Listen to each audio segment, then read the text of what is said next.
this is another event that has been dominated by Lily King. She is no longer in, but right there in the middle of the pool, Indiana trying to continue that great legacy of Hoosiers winning this event. Absolutely. The Indiana and breaststroke just go hand in hand. It is something that program has really been able to produce both on the men's and the women's side for the last several years here. But as you said, Lily King, no longer being in the conference, now leaves a big open gap, wondering who can fill those shoes.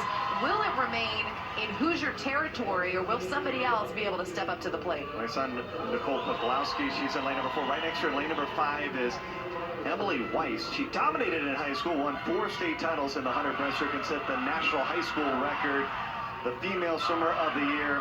But she was second to Miranda Tucker in the 100 breaststroke. But Lily King talked about it. She said she scares me because she reminds me of myself and the work ethic that I have. She said that King said that she's going to be a real star in the future. So we'll see if she can jump out on the Big Ten scene and get her first Big Ten title here in the 200 breaststroke after that second place finish to Tucker in the 100 breaststroke. It's a pretty wide open field because Tucker, who won the 100 breaststroke, she is in lane number 8. That's at the top of the screen. You can't count her out for an outside smoke. Never can count out an outside smoke. And here, when you look at it, really just 2 seconds separating on both those middle lanes and the outside lanes. And at finals, we know anything and everything can change. And early on, it is Weiss winning and leading after the first 50, 28-57.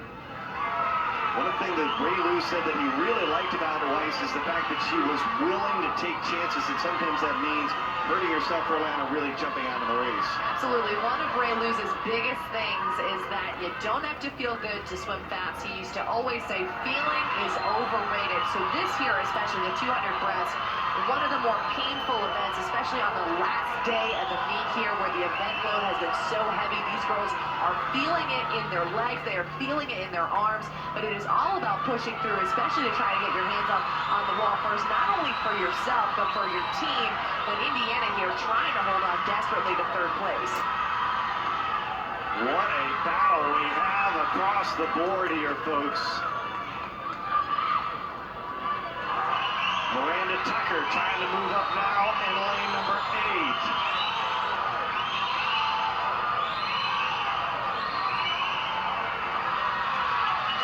Poplowski in 4, Weiss in 5, Tucker in 8. Battling with 50 yards of breaststroke to go.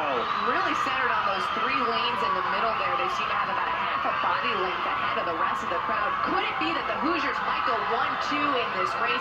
Certainly would help them edge out over the other competitors here as they're trying to get the most amount of points possible. But you can see here, look at the ending here. Those last 15 yards is where we're noticing that difference. It's going to come down to the finish.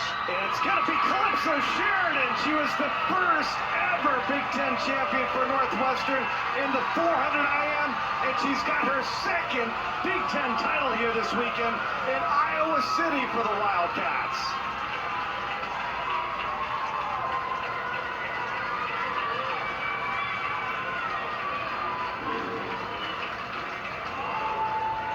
Take a look at the start here where we really thought Indiana here, these 2 gals sticking together throughout the course of the race. But as we mentioned early on, anything could change over the trajectory of a 200. As you see here, she's starting to pull away. We notice coming right down into the finish, who would get their hands on the wall first. I mean, notice how neck and neck they are, but just slightly ahead she is as she dips her head below, and her hands ultimately Calypso getting on the wall first.